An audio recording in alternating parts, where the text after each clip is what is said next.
é porque o nome de Jesus, ele é tão doce, né? Tão gostoso, tão suave falar o nome de Jesus, que às vezes eu costumava fazer isso com a igreja toda lá, eu falava assim, olha, vamos falar só Jesus.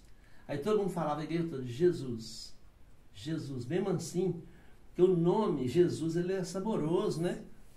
Você vê que o nome de Jesus, ele tem algo diferente nele.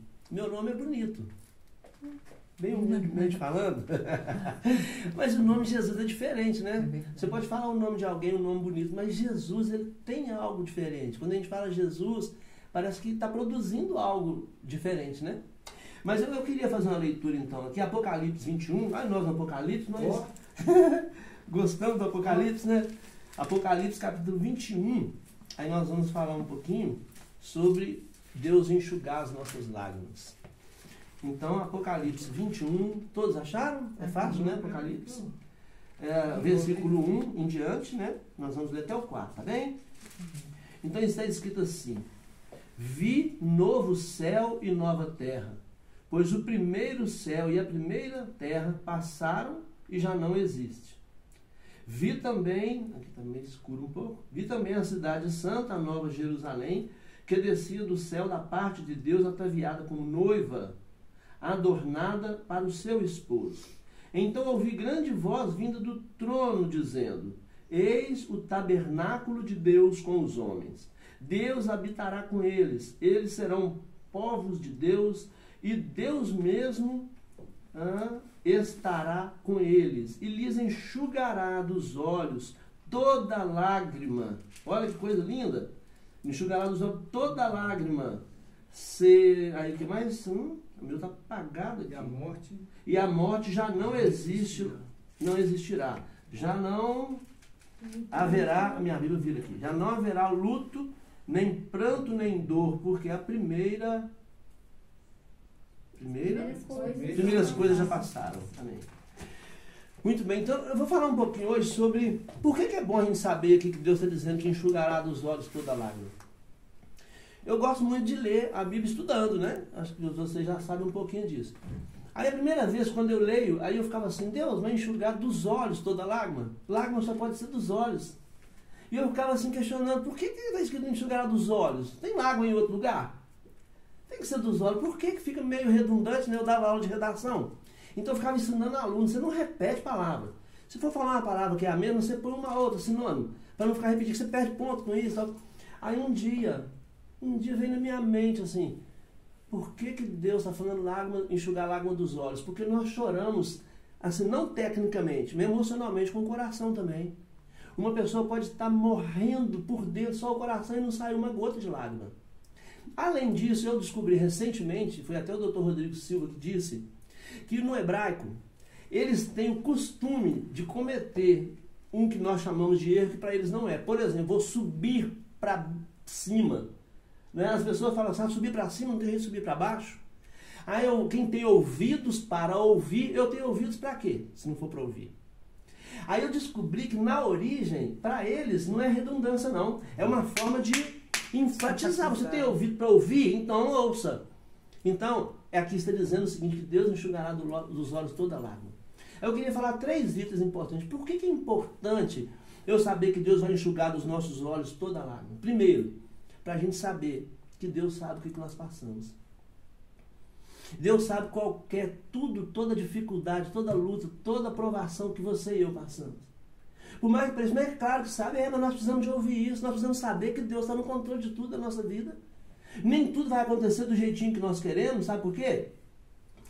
Porque você e eu somos carne, vivemos num mundo conturbado e complicado, e nós precisamos passar por isso para a gente aprender a depender de Deus. Nós precisamos saber que pode ser a coisa mais simples que nós precisamos de Deus. Quando fala que ele vai enxugar toda lágrima, ele está dizendo assim, então vai ter lágrima. Se ele está dizendo que vai enxugar lágrima nos meus olhos, quer dizer que eu vou chorar. Que vai ter momentos que as coisas vão ficar difíceis para mim. Então, eu gosto disso. Eu não fiz uma anotação em 2 Coríntios, capítulo 12, versículo 7. É curiosíssimo. Apóstolo Paulo, se você tirar Jesus Cristo, né, como comparação, apóstolo Paulo é incomparável, né? Apóstolo Paulo é incomparável. Quando eu estudo, eu leio Paulo, gente, eu fico assim, abismado, eu falo, Deus, o que eu produzo para o senhor se eu for ver o que Paulo fez. E Paulo, você sabe disso, serve para o nosso exemplo. Paulo um dia fala com Deus assim: Senhor, eu estou com esse espinho na carne, esse mensageiro de Satanás que me esbofeteia. Olha que palavra. E eu já pedi ao Senhor 3 vezes, o Senhor tira ele de mim, o Senhor não tira. Parece uma adolescente falando: mãe, a senhora falou que ia comprar aquele tênis novo para mim, e eu preciso do tênis para ir para a escola. Eu já falei que a senhora 3 vezes, a senhora não compra. Paulo fala com uma intimidade com Deus, né? Ele está falando assim, ele sabe que Deus está escutando o que ele está falando. Mas olha o que Paulo tinha. Um espinho na carne. Ninguém sabe o que é o espinho. A maioria dos estudiosos dizem que antigamente essa palavra espinho era associada a inimigos. Então a pessoa tinha inimigo e falava: nossa, ele é um espinho na minha vida. Então dizem que era um costume, mas como aqui não esclarece, o certo é que Paulo estava enfrentando isso. Então 3 vezes eu pedi ao Senhor para tirar esse espinho, esse desconforto que está me esbofeteando. E ainda fala mensageiro de Satanás. Como pode um homem daquele ser esbofeteado por algo enviado pelo próprio Satanás? É porque Deus permitiu.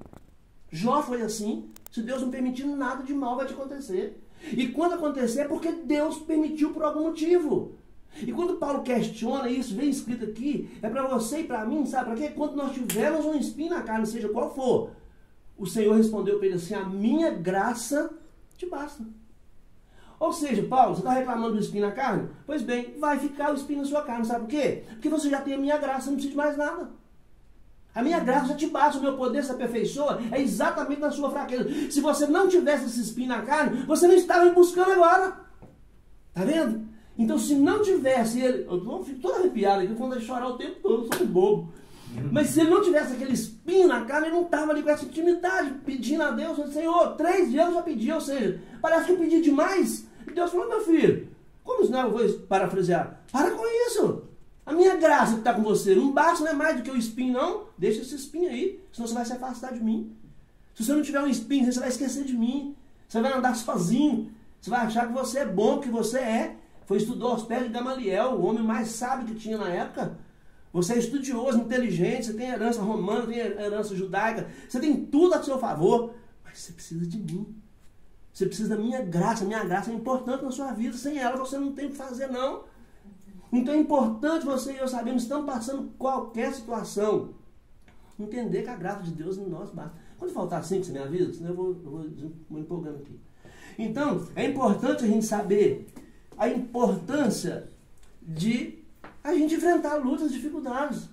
Tem o Salmo 18, versículo 2, olha, está escrito: Senhor, o Senhor é a minha rocha, a minha fortaleza. E eu falei assim: gente, que versículo bonito. Eu gosto de olhar Salmo e olhar o autor, porque tem gente que vai pregar que todo Salmo é de Davi. Eu não gosto, eu gosto de ir lá e ver se é mesmo. E esse é de Davi. Davi era de guerra. Davi era um homem que enfrentava batalhas, matava pessoas, que deve ter sido golpeado, deve ter passado muitos apertos, então ele sabia o que era lutar, o que era guerrear. Aí eu fui descobrir o que significa fortaleza, por mais que pareça óbvio para mim e para você. Sabe o que significa fortaleza? Refúgio seguro. Davi, quando ele chegava nos lugares, ele criava situações de fortaleza. Os palácios tinham isso. Os lugares criavam fortalezas no alto. Pode ver, viaja a Portugal é cheio disso. Vai num castelo, né? Tem aqueles muros altos, né? Ele vê o mar lá embaixo, vê a terra, vê a ilha, vê tudo. Por quê? E coloca muro. É fortaleza, é local de segurança. Tem algumas versões que chamam de rochedo, que é a mesma coisa. Então era a segurança. Davi sabia, fala: Senhor, o Senhor é a minha rocha, o Senhor é a minha fortaleza. Ou seja, o Senhor está comigo? Não importa mais nada. Vai vir em luta? Vai. Não importa, o Senhor está comigo, a graça do Senhor me basta. Esse amor que o Senhor tem por mim já me basta. Então eu gosto mais. Em João capítulo 1, ai Jesus, que delícia. Eu pego João capítulo 1, eu fico lendo em casa sozinho, eu choro de emoção, de alegria de ver aquela palavra. Ela fala: no princípio era o verbo é a palavra. E o verbo era Deus, e o verbo habitou entre nós. E o verbo se fez carne, e nada do que se fez teria sido feito sem ele. Aí, no versículo 14, fala que ele ia habitar em nós. Eu falei: Deus habitar em nós, eu vou olhar essa origem também. Já que foi escrito, né, no hebraico, no grego ou no aramaico, o que for, a língua que for, eu vou pesquisar, vou descobrir o que significa isso. Aí eu fui descobrir que no grego chama iskenesei. Iskenesei no grego. Iskenesei é difícil, né? E no hebraico significa missikan. É difícil até de pronunciar, eles não usavam muito vogais. As vogais foram adaptadas para a gente conseguir entender, né? Miscan. Sabe o que significa? Tabernáculo. Tabernáculo, na tradução para nós, significa, olha que delícia, residência. Você sabe o que é residência? Moradia, é onde você mora. É onde você come, é onde você bebe água, é onde você dorme, é onde você repousa, é onde você resolve problemas, né? A residência é onde você faz tudo da sua vida. Ah, não, eu faço meu trabalho também. Mas o local é na residência. O seu trabalho é esse, a residência é onde nós resolvemos tudo, nós vivemos ali. Aí está dizendo que Deus habita, reside em nós. Você pensa, o que é isso? Então, quando nós estivermos lágrimas, o que você vai fazer? Conta para Ele. Ajoelha, conta para Ele. Qual lágrima? Qualquer uma. Problema na escola, adolescentes? Conta para Deus. É namoro? Conta para Deus. Estou apaixonado? Conta para Deus. Seja o que for. Eu fui apaixonado por uma professora. Eu era criança. A professora era já bem senhora. E ela era bruta, ela pegava a gente pela orelha e corrigia que você errasse alguma coisa. Ela beliscava a gente. Quando ela me beliscava, eu falava, te amo. Mas eu era criança, eu não entendia aquilo, sabe? Estar perto daquela professora para mim era tão bom que um aperto de orelha, um beliscão, não importava nada. A presença dela era mais gostosa para mim. Eu tinha muito mais prazer na presença dela do que com qualquer outra coisa. O dia de ir para a escola eu ia com a maior alegria, porque eu ia ver a dona Aldinha, a professora Aldinha. Porque eu gostava dela. Ainda que ela era durona e bruta, eu gostava de estar perto dela. O nosso Deus também é assim, nós temos que ter prazer em estar perto dele. Ah, eu estou passando prova, está difícil para mim, está difícil para todo mundo. Está difícil para todo mundo, em todo lugar está difícil. O motorista conduzindo lá aquele veículo, de vez em quando dá uma freada, as pessoas, estúpido, estúpido, começam a brigar com ele. Um dia uma senhora ficou reclamando do motorista do autocarro, que deu uma freada mais brusca, e ela disse, estúpido! Eu disse, senhora, a senhora já parou para pensar que ele pode estar com algum problema? A senhora pode pensar que ele pode ter freado rápido para não atropelar uma senhorinha que estava passando à frente dele? Ah, mas é estúpido. Eu falei, a senhora acha que é estúpido? Não é mais estupidez nós fazemos um julgamento de uma pessoa que nós nem conhecemos, não. Ah, eu acho estúpido. E virou assim, mas ela ficou toda destruída. Essa mulher deve ter ido embora. Ela nunca mais vai fazer isso com ninguém. Sabe por quê? Porque todo mundo tem problema, todo mundo enfrenta dificuldade. Aí, primeiro ponto então, nós temos que saber que Deus sabe tudo que nós passamos. Seja bom, seja ruim, Deus sabe. Esse é o primeiro ponto.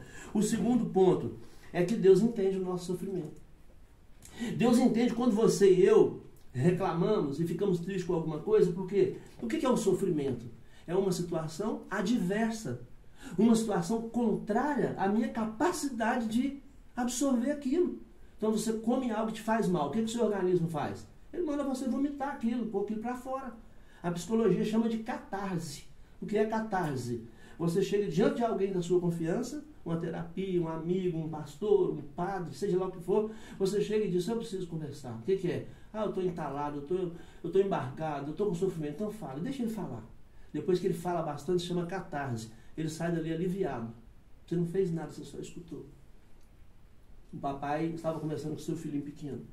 Aí o filhinho disse para ele, seu pai, qual é o órgão mais importante do ser humano? O pai dele falou, o órgão mais importante? Ele disse sim, o que é mais importante no ser humano? Ele falou, vem cá. Pegou o menino, pôs uma roupinha nele, pôs no carro e foi para o cemitério com ele. Chegou lá no cemitério e começou a andar naqueles locais onde estavam pessoas sendo veladas. E andou em vários, chegou num, parou, falou, olha meu filho, acompanha tudo que está acontecendo aqui. O menino olhando sem entender nada. Saía dali, ia para o outro velório, próximo, lá que são vários, né? Aí foi mostrando. Quando terminou, vamos embora, vamos. Entrou no carro, falou, respondi do menino. Respondi do quê? Respondi a você. Ele disse, não entendi nada. Ele falou, você não percebeu que o mais importante é o ombro? Você não viu todo mundo chorando, abraçado um com o outro? O algo mais importante do seu corpo é o seu ombro. Ajuda as pessoas, escuta as pessoas. Eu escrevi na reflexão essa semana, minha diária, do senhor que ligou para o médico, falou, doutor, vem cá, eu estou passando muito mal, o médico não podia ir, custou ir. Não, eu pago, separado, se precisar. Então o médico se virou e acabou indo. Entrou, fechou a porta, sentou com ele e eles começaram a bater papo. Depois de uns 40 minutos, o moço falou assim, agora o senhor pode ir embora. Ele falou, mas o que você está sentindo? Ele falou, eu não estou sentindo nada. Eu preciso que alguém me escutasse. Olha você ver. Ele pagou uma consulta, um médico, só para o médico escutar. Porque talvez o filho não escutava, o neto não escutava, não tinha atenção para aquela pessoa. Nós temos esse hábito dentro da nossa casa. Nós não somos com as pessoas do nosso convívio, estou falando para todos, viu gente? Como nós somos fora. Nós tratamos bem o senhor lá fora, damos risadinha para ele em casa, o menino vem falar uma coisa, ah menina, não, estou cansado. Nós não temos esse tato com as pessoas que convivem conosco. Sabe por quê? Porque nós acostumamos. Você talvez... Agora não, espera um pouquinho. Aqui, ó. Talvez... Então, nós queremos às vezes fugir, né, de algumas dificuldades, de algum ponto complicado da nossa vida, e nós perdemos a oportunidade de deixar a gente perceber que Deus está no controle de tudo isso. Eles contam uma história, ela é um pouco boba, mas tomara que você preste atenção e que te sirva para ilustrar alguma coisa. Alguém diz para um homem, é uma mitologia isso, diz para ele assim, a morte falou que vai vir te buscar hoje. Ele falou, me buscar, mas não está na hora, eu não estou achando que é a minha hora, não. Ele falou, mas ela falou que vai vir te buscar. Ele falou, meu Deus, eu vou confundir essa morte. Ele era muito cabeludão, usava barba. Ele foi num lugar escondido lá, raspou a barba, raspou o cabelo, ficou carecão, todo careca. E atravessou a rua e ficou do outro lado. Aí disse que chegou, a dona Morte chegou lá e foi procurando, cadê o cabeludo? Eu vim buscar ele, cadê ele? Não achou. Aí alguém falou, aqui não tem cabeludo. Ele falou, gente, mas eu ia levar um cabeludo hoje. O negócio é o seguinte, já que eu tinha que levar um cabeludo, não tem um cabeludo, vou levar um careca mesmo. Pegou. É uma história boba, mas ela ilustra o seguinte, chegou a hora, não tem jeito. Chegou a vez, vai ter que ir. Então o que nós devemos fazer? Tentar viver o melhor que nós podemos agora, sabe? Viver o melhor na presença de Deus agora. Deus sabe o sofrimento que nós passamos, que nós enfrentamos.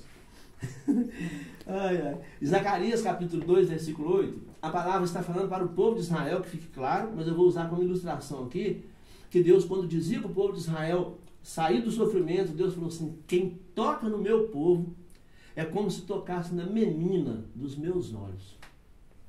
Imagina o que é isso? Alguém já teve aí a oportunidade, o desprazer de entrar um cisco no seu olho? É terrível, não é? Você começa a mexer, tanto começa a sair lágrimas, você começa a dar dor de cabeça, porque é muito complicado tocar nos olhos da gente. Aí Deus fala, olha, o meu povo é como a menina dos meus olhos, não toque. Olha a proteção. Então Deus sabe o que nós passamos, Ele sabe as dificuldades, tudo aquilo que nós enfrentamos, aquilo que nós suportamos ou não suportamos. Eu penso muito sobre Maria, que quando o anjo visitou Maria, ele disse para ela que ela ficaria grávida. Então Maria, com a sua sinceridade, nós não podemos negar isso, né? Nós temos que ter muita admiração por Maria mesmo, de verdade. Aí ela falou, mas como pode eu estar grávida se eu sou virgem? Nunca tive contato com homens. Olha a franqueza, né? A qualidade de íntegra dela falar isso. Aí ele fala, não se preocupe, é o Espírito Santo que vai gerar a criança em você. Gente, pouco antes de Maria ganhar o filho Jesus, essa mulher teve que andar cerca de 120 a 128 quilômetros. Então, eu estou falando isso tudo porque tem uns que falam 128, outros falam 120. Quando ela saiu de um lugar, ela foi atravessar, ela foi para a Judéia, né, em Belém, saindo da Galileia. Então, eles andaram cerca de 120 a 128 quilômetros. Não tinha carro, não tinha avião, não tinha nem bicicleta naquela época. Aí eu fui fazendo um estudo para descobrir. Sabe quanto tempo Maria demorou para chegar lá em Belém? 1 semana. Imagina o que é uma mulher, gente, grávida, já nos últimos dias, tanto era o último dia que ela chegou lá e ganhou o menino, não é? Olha a dificuldade que essa mulher teve. Nós não paramos para pensar um pouquinho como seria essa mulher dormir lá naquele caminho do deserto à noite.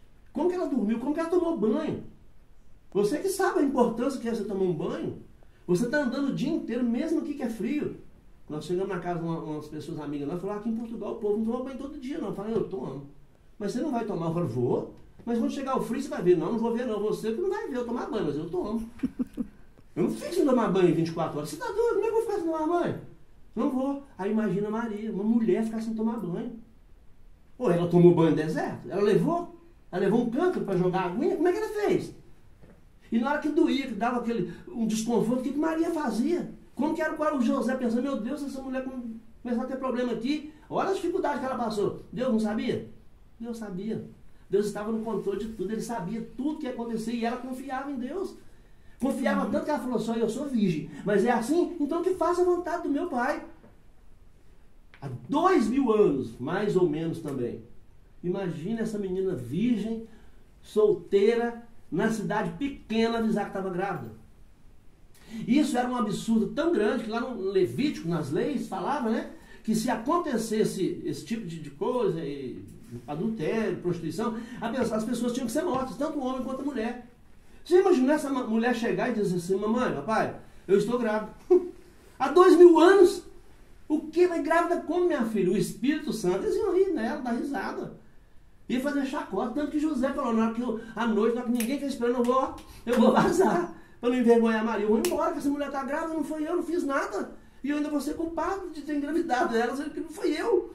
Aí o anjo teve o cuidado de à noite avisar para ele, ó, não despreza a tua mulher, porque está lá do Espírito Santo, é coisa de Deus. Olha para você ver que coisa linda. Então Deus sabia o sofrimento de Maria, de enfrentar esse problema de ficar grávida solteira, sabia o problema de José, de ficar envergonhado das pessoas virem que era o namorado dele, estava desposado, a época a expressão é essa, e estava grávida. Então o segundo ponto nosso que é Deus sabe o nosso sofrimento, Deus sabe, seja qual for o sofrimento que nós passamos, Deus sabe. O que nós precisamos fazer? Ter a sinceridade de chegar e ficar próximo de Deus, aproximar de Deus e contar para Ele. Conta para Deus, olha o que eu estou passando, olha a dificuldade que eu estou enfrentando. Desabafa, abre com Ele. Ele sabe o que nós passamos, Deus sabe tudo. Qualquer que seja o problema, a dificuldade e as coisas boas também. Agora escute bem. Quando você ou eu, quando nós aqui enfrentamos um problema na nossa vida, qual que é a nossa tendência? Focar naquele problema. Quantas coisas boas nós temos? Várias. Não é? Nós não temos muito mais coisas boas do que ruins para olhar. Por exemplo, você piscou quantas vezes hoje durante o dia aí? Você não teve que lubrificar os seus olhos. Eu estou falando já há uns 20 minutos, não sei se deu estudo. A boca saliva. Por quê? Porque Deus sabe que se ela secar eu não vou conseguir falar. Uma pessoa um dia falou comigo, eu tenho muita vergonha, que tinha uma orelha muito grande, sabe? Mas não, sou eu, hein? Quando eu nasci, meu pai ficou com dúvida se eu ia andar ou voar. Quando ele olhou, ele falou, meu Deus, é meu filho? Mas foi esse menino, quando ele crescer, você vai andar ou voar, o tamanho da orelha dele. Mas o cidadão contou pra mim e falou assim, nossa, eu tô... Ele falou, eu tô muito preocupado, olha o tamanho da minha orelha, tinha uma orelha muito grande mesmo, parecia aquele elefante, assim, o Dumbo, né? Uma pacota assim, sabe? Eu falei, Deus, o que eu falo? Eu vou falar com ele que não, que é bonitinho. Dar a força pra ele, né? Aí ele contou, falou, não, todo mundo ri de mim, me chama de orelhudo, orelha grande, Dumbo, elefante, desde pequeno eu sofro com isso e tal. Eu falei, mas o senhor já parou pra pensar? Se o senhor não tivesse a orelha, não tinha onde pôr o óculos? A sua orelha é importante, você precisa dela. Ele falou, eu nunca tinha pensado nisso. Então quando alguém te falar, o que orelha? Eu falo, é para suportar meus óculos. Não vai mudar nada, mas na mente dele, psicologicamente, ele lidou, né, bem com aquele problema. Então nós temos essa tendência, eu não gosto do meu cabelo, não gosto do meu nariz, não gosto dos meus olhos. Tá, e gente que não tem cabelo, e gente que não tem o nariz, e gente que não tem os olhos, gente que é cega. Nós esquecemos disso. Então seja qual for o problema, Deus sabe. E terceiro e último, para a gente encerrar, o sofrimento vai acabar. Então, primeiro, olha, Deus, Ele não é culpado, Ele sabe os nossos problemas, Ele entende o nosso sofrimento, Ele protege você do seu sofrimento e, por fim, os nossos sofrimentos vão acabar. Vai chegar um momento que o sofrimento vai acabar. Quando? Quando acabar essa vida aqui. A Bíblia fala isso claramente, nós vamos ter outra vida. A nossa vida, quando acaba aqui, aí que está começando. É difícil entender isso? Para mim também é. Tinha um membro da igreja, ele tocava violão, um louvor da igreja, um dia ele me chamou no particular e falou, eu preciso abrir um negócio seu. Eu falei, tá, o que foi, meu filho? Ele falou, eu não consigo entender como que o Espírito Santo habita em mim. Como que eu não vejo ele aqui? Eu não sinto ele. Como é que ele habita aí? Habita ali, habita no chinês. Como isso? Eu não consigo entender, só me desculpa. Eu não consigo absorver isso. Eu dei um abraço nele e falei, bem-vindo ao mundo dos normais. A maioria dos crentes não entende, eles só falam. Ele estava com dificuldade em lidar com aquilo, achando que ele não era crente, sabe? Que ele que era culpado. O que eu fiz? Eu falei, não, você vem vindo ao mundo dos normais, para todo mundo isso é difícil. Você acha que para mim é fácil? Não é fácil. Aí eu fui sentando. Eu mostrei para ele que ele estava no meio de todos igualmente, que ele não precisava de achar que ele era o problema. Não é, é porque é difícil, é mistério. Como que eu vou entender, gente? Do nada você pegar uma pessoa e falar, existe um Deus, que é Pai, que é Filho, que é Espírito Santo. Mas um Deus só, Ele é Pai, Ele é Filho, Ele é Espírito Santo? Como isso? Não é fácil para todo mundo. Por isso que a Bíblia fala que muitos são chamados, mas poucos são os escolhidos. É como, por exemplo, eu sempre falava na igreja, você vai lá no Brasil, comum, aqui não, mas vai fazer feijão. Não tem que catar o feijão? Na verdade, você não cata feijão, você cata o que sobra, o que não é feijão.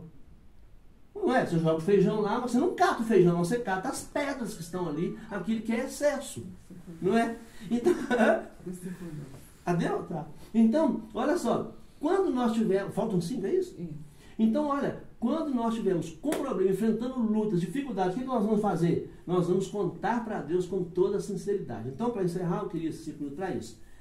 Na Idade Média, as obras de arte começaram a estragar em razão do tempo, sol, chuva, serena, elas começaram a sofrer danos, né? Aí o que acontece? As autoridades contratavam artistas, pessoas importantes, pessoas boas nisso, e falavam: eu queria restaurar aquela obra. Olha que coisa curiosa, eu queria que você prestasse bem atenção nisso, por favor. O que eles começaram a fazer? Eles iam naquela obra de arte que estava lá com defeito, pegavam cera, e com a cera eles iam tampando os buracos, limpando, lixando, pintavam. Quando a autoridade chegava e olhava, nossa, ficou novinha, parece que nunca foi estragada, porque eles colocavam a cerainha, pintavam, lixavam antes, pintavam, ficava bonitinho. Só que eles não sabiam que logo depois, no período quente, no calor, a cera começou a derreter. De repente, aquela obra bonita que estava lá assim, ó, pensamos assim, ó.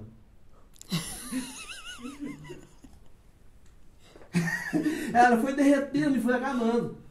Aí as autoridades iam lá e falavam: o que está acontecendo? Essa obra tão linda, que está aqui. Aí sabe o que é? Era a cera que estava derretendo. O que eles descobriram então? Chamaram os restauradores e disseram: ó, você vai restaurar a nossa obra de arte agora sem cera. No italiano, sim, né? Sem é sim. É estranho, né? Sim com N. É sem, é não, né? É negativo. Então vocês vão restaurar sem cera. Ou seja, sem cera, sem máscara. O que tiver não pode derreter, tem que ser a aparência real, pública. Aí surgiu a palavra sincero.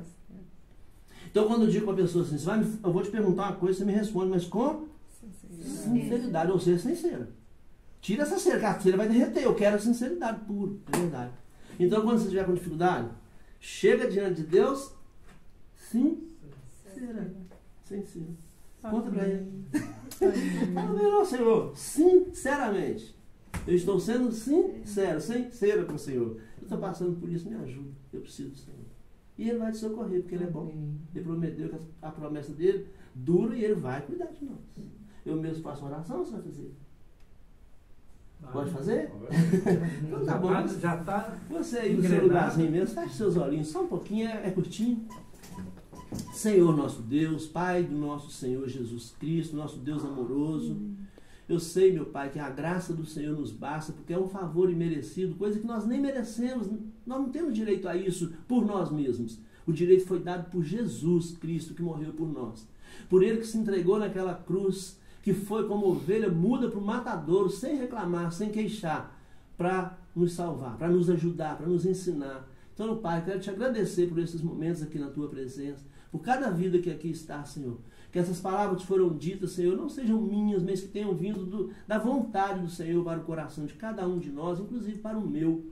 Que o Senhor nos dê agora hoje, Senhor, uma noite de paz, nós possamos sair daqui cheios da certeza que nós temos a graça do Senhor e que essa graça nos basta, porque o poder do Senhor aperfeiçoa na nossa fraqueza, nas nossas dores. Se nós não tivermos dores, não tivermos sofrimentos, nós vamos querer ser autossuficientes, não vamos mais depender do Senhor, nós vamos contar conosco mesmo, nós vamos à farmácia, nós vamos ao médico, e não está errado, mas nós não vamos mais depender do Senhor. Nós vamos à farmácia, nós vamos pedir: Deus, coloca lá um enfermeiro que vai orientar um remédio correto. Meu Deus, eu vou ao médico, eu quero que o Senhor coloque um médico que venha da vontade do Senhor. Deus, aquele médico vai me atender, porque eu sou ser humano, eu preciso do médico, mas eu quero que o Teu Espírito Santo faça ele fazer aquilo que for bom para o meu corpo. O meu corpo é o santuário do Senhor, é a residência do Espírito Santo do Senhor, porque nós vivemos na dispensação da graça e a ação atual é do Teu Espírito que mora em nós.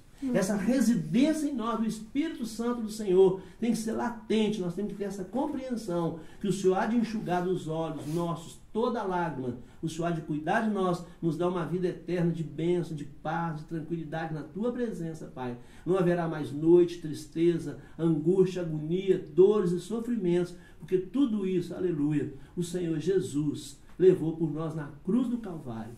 Então eu te agradeço, Pai, por esta noite, por esta residência por essas pessoas que aqui estão e pela tua palavra. Te agradeço, Senhor, em nome de Jesus. Amém. Sinceramente. Amém.